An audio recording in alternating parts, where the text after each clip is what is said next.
Cooperativa Agricola Volpago offre carne fresca di prima qualità. Ci trovi a Volpago del Montello, Pieve del Grappa, Tre Baseleghe e presso lo spaccio del contadino a Dolo e Massanzago.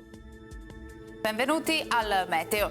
Pressione in calo, affluiscono venti più freschi dal nord Europa. Ci attende un weekend con tempo incerto e dai forti contrasti termici. Vediamo il dettaglio di domenica 7 agosto.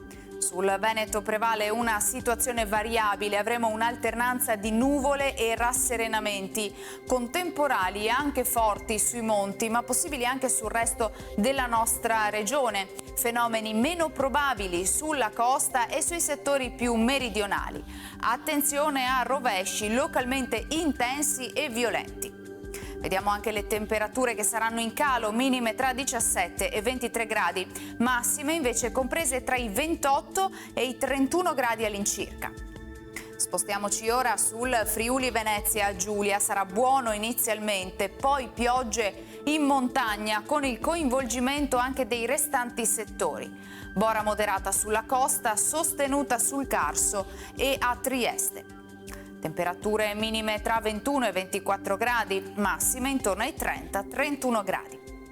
Infine diamo uno sguardo alla situazione del Trentino Alto Adige, dove avremo poche novità. Sin dal mattino precipitazioni piuttosto diffuse, non si escludono al pomeriggio pause più asciutte.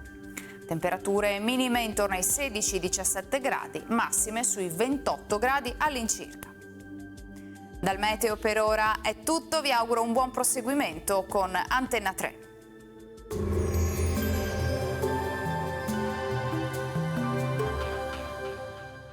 Cooperativa Agricola Volpago offre carne fresca di prima qualità. Ci trovi a Volpago del Montello, Pieve del Grappa, Tre Baseleghe e presso lo spaccio del contadino a Dolo e Massanzago.